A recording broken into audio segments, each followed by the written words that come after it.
Salut.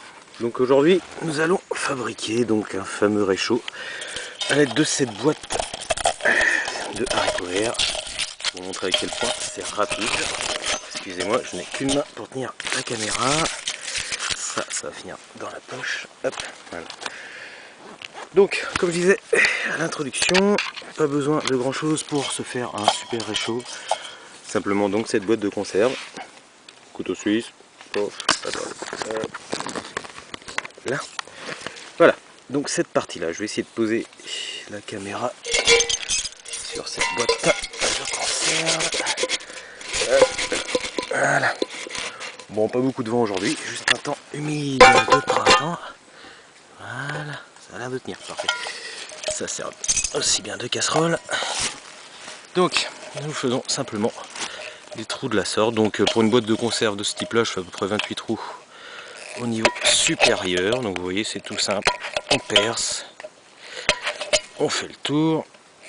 Donc je dis bien approximativement. Après, si vous vraiment faire quelque chose d'hyper précis, vous tracez vos trucs au marqueur avant.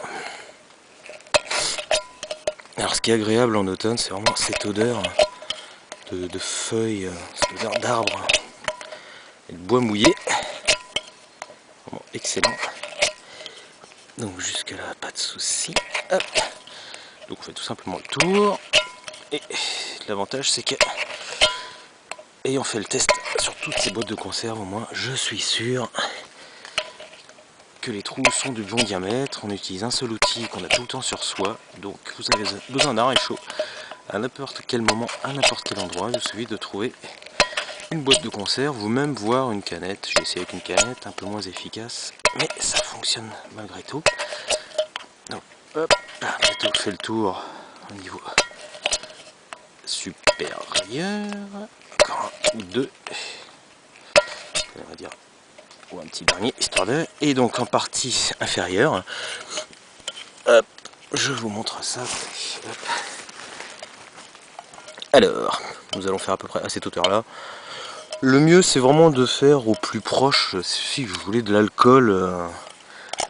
Hop, je regarde ici à peu près. De l'alcool que vous allez mettre dedans en fonction évidemment du... si vous allez mettre 20 ml, 30 centilitres, ou si vous parlez en grammes, si vous mettez 8 grammes ou 16 grammes. Bah, l'idéal c'est vraiment de s'approcher. Je regarde, oh, ça a l'air d'être bon. Parfait. Donc là on va dire, on va faire, je sais pas, 15 trous, un truc comme ça. Allez hop. 3.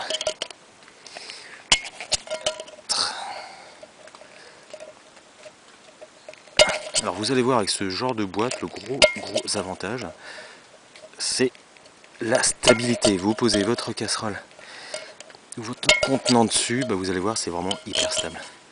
3, 4, 5, 6, 7, 8.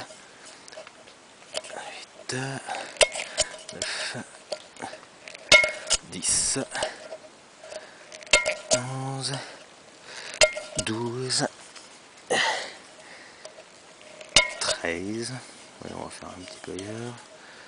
13, 14 et 15. Voilà, le réchaud est fini. Je sais pas combien de temps ça a mis, enfin bref.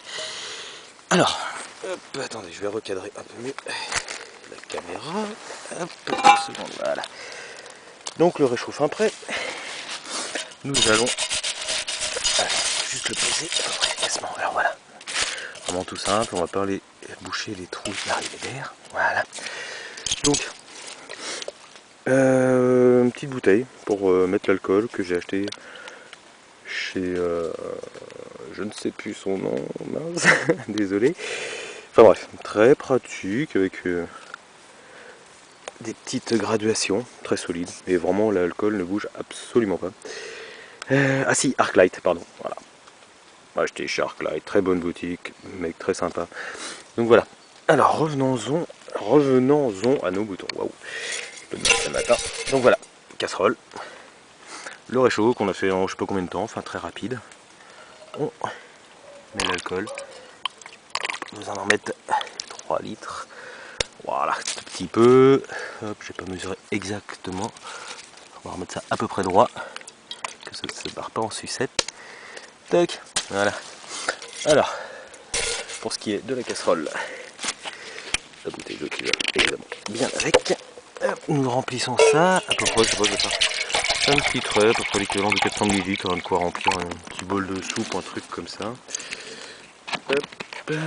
Voilà, excusez-moi, le cadrage est parfois pas top, pas super, mais je fais vraiment ce que je peux. Donc, ce qu'on va faire, alors par contre là c'est pareil, il va falloir que je pose ça quelque part. Bon, on va commencer à mettre le feu, voilà, c'est allumé. On va virer la feuille quand même histoire d'air. On va prendre la future casserole. On attend que ça chauffe suffisamment. On attend qu'il y ait un... Voilà. Que les petites flammes bleues, si vous voulez, s'emparent des trous. Et pour ça, il faut juste chauffer un petit peu. Préchauffage, hein, pour appeler. Et une fois que c'est parti, par contre, il n'y a pas de souci. Voilà. Parfait. Donc si on voit que ça fait, si c'est bon, ça fait le tour un peu partout. Donc là c'est parti, bah écoutez, il n'y a plus qu'à attendre. Il n'y a plus qu'à attendre que ça boue, tout simplement.